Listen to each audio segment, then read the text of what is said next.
Good morning tenth class. सुप्रभातम। Tenth class, हमारे मासिक परीक्षा से पहले हमारा सप्तम पाठ चल रहा था, सौहार्द प्रकृते है शोभा, जिसमें हमने 6 क्वेश्चन किए थे और 7वां 8वां और 9वां क्वेश्चन हमारा छूटा था इसमें। तो अब हम द्वितीय मासिक परीक्षा के बाद इन क्वेश्चनों को अब हल करते हैं। लास्ट क्वेश्चन हमारा ये छूटा था कि किसने कि कौन क्या किसके लिए कहा गया है। ठीक है, अब अगला क्वेश्चन है हमारा 7वां क्वेश्चन इस पार्ट में, वाच्य परिवर्तनम कृत्वा लिखत। ठीक है, वाच्य परिवर्तन करना है आपको। व्याकरण में मैंने वाच्य परिवर्तन सिखाए हैं, तो वाच्य परिवर्तन किस प्रकार से करना है। आपके पास शब्द दिए गए हैं, आपको इससे क्या करना है, वाच्य परिवर्तन करना है। उदाहरण के लिए आपके लिए समझाया गया है, क्रुद्धः सिंहः स्थितः धावति गर्जति च। तो इसका हमने क्या करना है, वाच्य परिवर्तन करना है। अब हमने यहाँ देखना है कि क्रुद्ध में क्या है। क्रुद्ध में यहाँ पे प्रथमा विभक्ति है, तो जहाँ पे प्रथमा होती है वहाँ पे सीधा क्या हो गई है, यहाँ पे तृतीया विभक्ति। ठीक है, क्रुद्धेन बन गया है, क्रुद्धेन, फिर सिंहः प्रथमा विभक्ति है, फिर यहाँ द्वितीय हो गई सिंहेन।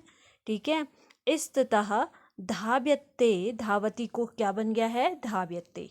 ठीक है, यते येते अन्ते, मैंने कहा था जो हमारे हर बच्चों ने इसमें गलती करी थी और फिर मेरे लिए मैसेज भी आया था, 10th क्लास ध्यान से सुनोगे, कि मैम हमारा तो सही था लेकिन मैंने क्या पूछा था, आत्मनेपद पठ धातु पूछा था। तो यहाँ पे जब मैंने आपको वाच्य परिवर्तन से पहले क्या सिखाया था कि धातु का जो आत्मनेपद होता है वो हमारे वाच्य परिवर्तन में काम आता है, कहा था ना। तो जो हमारे येते यते अन्ते पठ्यते पठ्येते पठ्यन्ते चले ना आत्मनेपद में, तो जो ये धातु रूप चलते हैं आत्मनेपद, मैंने कहा था ये कहाँ प्रयोग होते हैं, हमारे यहाँ वाच्य परिवर्तन में प्रयोग होते हैं। ठीक है, सबने पद धातु के लट लकार के रूप लिखे थे, जबकि पूछा गया था क्वेश्चन में कि आत्मनेपद पट धातु लट लकार। ठीक है, तो जैसे मैंने कहा यहाँ पे आया शब्द क्रुद्धेन सिंहेन स्थितः धाव्यते गर्जते च, यते यते आया। यहाँ जो हमारे जो धातु रूप प्रयोग हो रहे हैं वो है आत्मनेपद। आ रहा है समझ में, आत्मनेपद जो मैंने आपको धातु रूप लिखाए थे। ठीक है, वो कहाँ प्रयोग होते हैं, हमारे वाच्य परिवर्तन में। तो आपको बताया था व्याकरण में मैंने आपको वाच्य परिवर्तन सिखाया। तो ये आपको यथार्थात उदाहरण के अनुसार दिए गए हैं, उदाहरण में समझाए गए हैं कि जैसे क्रुद्धः सिंहः स्थितः धावति गर्जति च। क्रुद्धः का प्रथमा का सीधा तृतीया हो जाता है, क्रुद्धेन सिंहः है तो यहाँ सिंगेन हो जाएगा, और स्थितः सेम रहेगा, धावति का धाव्यते हो जाएगा, और गर्जते च। ठीक है, यते येते अन्ते, यहाँ हमारे क्या चलेंगे, वाच्य परिवर्तन में आत्मनेपद के धातु रूप चलेंगे। ठीक हो गया, तो ये तो था, आपको उदाहरण समझाया था। पहला वाक्य आपको दिया है, त्वया सत्यम कथितम। ठीक है, तो यहाँ पे त्वया तृतीय विभक्ति है, यहाँ आपने सीधा से सीधा ध्यान देना है, त्वया तृतीय विभक्ति है तो त्वया का प्रथमा त्वम हो जाएगा। ठीक है, सत्यम सेम रहेगा, कर्म सेम है। ठीक है, कथितम के क्या हो जाएगा, कथितवान। ठीक है, कथितम का क्या हो जाएगा, कथितवान। ठीक हो गया वाच्य परिवर्तन में। अगला खो दिया, सिंहः सर्व जंतून पृच्छति। ठीक है, सिंहः प्रथमा है तो यहाँ पे सीधा तृतीया हो जाएगा, सिंहेन। सर्व जंतवः जंतून है तो जंतवः प्रथमा आ गया यहाँ पे, और पृच्छति का पृच्छयन्ते, पृच्छयन्ते। ठीक है, ये ते अन्ते अन्ते, ये हमारे धातु रूप चले, चाहे कोई पठ हो चाहे पृच्छ हो चाहे एक जैसे मैंने धातु रूप बताया आपको। ठीक है, तो यहाँ पे पृच्छति का क्या हो गया, पृच्छयन्ते। अगला है काकः पिकस्य संतति पालयति। तो काकः प्रथमा है, यहाँ तृतीया हो जाएगा, काकेन, पिकस्य सेम आएगा, संततिम, यहाँ पे संततिम है द्वितीय है तो यहाँ प्रथमा हो जाएगा, संतति ही। ठीक है, और पालयति का पालयते, यते हो गया प्रथमा। ठीक हो गया, काकेन सिंहस्य काकेन पिकस्य संतति पालयते। ठीक हो गया।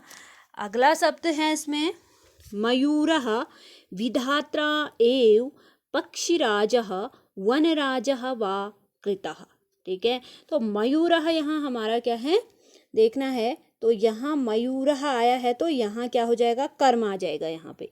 मयूरम विधाता एव पक्षिराजम वनराजम वा कृतवान।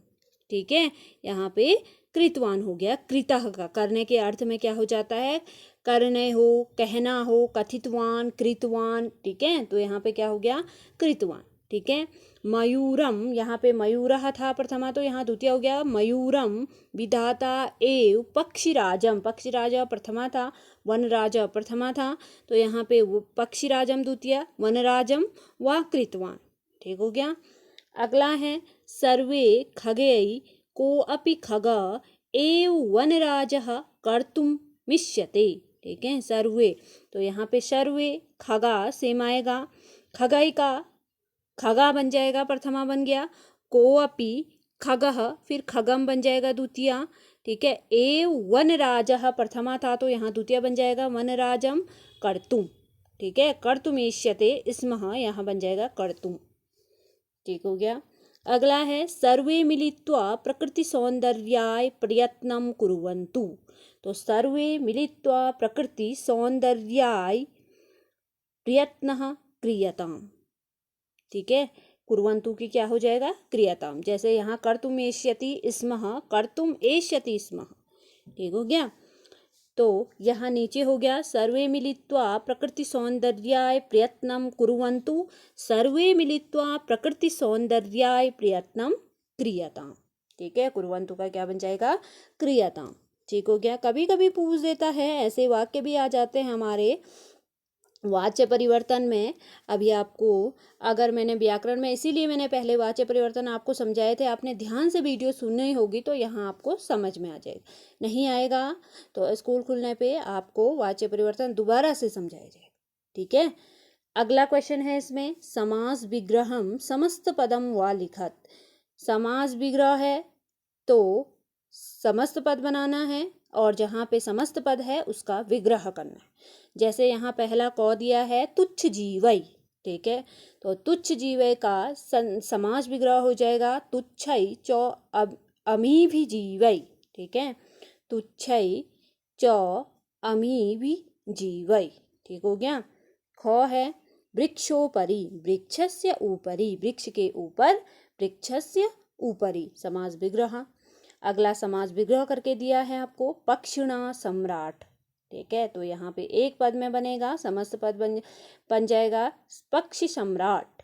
ठीक है, पक्षिणा नहीं आएगा, पक्षी सम्राट। ठीक है, अगला है गौ स्थिता प्रज्ञा यस्य सौ। ठीक है, तो यहाँ पे विग्रह किया है तो लिखोगे स्थित प्रज्ञा, एक पद बन जाएगा स्थित प्रज्ञा। ठीक है, अगला है अपूर्वम, तो यहाँ पे अपूर्वम अतः पूर्ण नहीं है तो यहाँ पे विग्रह हो जाएगा न पूर्वम। ठीक हो गया। अगला है व्याघ्र चित्रका, तो यहाँ पे व्याघ्र चौचित्रकः च। ठीक है, व्याघ्र चित्रका है, व्याघ्र चौचित्रकः च, तो ये क्या हो जाएगा, अलग पद बन जाएगा। ठीक हो गया। ये हो गया हमारे समास विग्रह एवं समस्त पद। अगला नौ दिखा है प्रकृति प्रत्यय विभागम कुरुत योजित्वा वा पदम रचयत। प्रकृति प्रत्यय करना है, धातु को अलग करना है और प्रत्यय को अलग करना है, उसका क्या करना है, योज करके, या तो जहाँ प्रकृति प्रत्यय होगा वहाँ योजित्वा करना है, अर्थात एक साथ शब्द को लिखना है, और जहाँ पे योजित्वा होगा वहाँ पे प्रकृति प्रत्यय करना है। ठीक है, तो यहाँ पे शब्द क्या है, प्रकृति प्रत्यय है क्रुद्ध धन कत, तो क्रुद्धः, कत प्रत्यय किसमें आया, क्रुद्धः में। ठीक है, आकृष्यः, तो यहाँ पे अलग करना है, आधन कृष धातु हो गई और ल्यप प्रत्यय हो गया, आ हमारा उपसर्ग हो गया। कभी कभी उपसर्ग भी आगे आ जाता है और धातु हमारी कृष हो गई और ल्यप हमारा क्या हो गया, प्रत्यय हो गया। अगला है सत्य प्रियता। ठीक है, अब ता जहाँ पे मैंने बताया है नवम की, आपको याद होगा जहाँ पे मैंने ता बोला है वहाँ पे तल प्रत्यय होता है, तो यहाँ पे सत्यम, सत्य प्रिय धन तल हो जाएगा। ठीक है।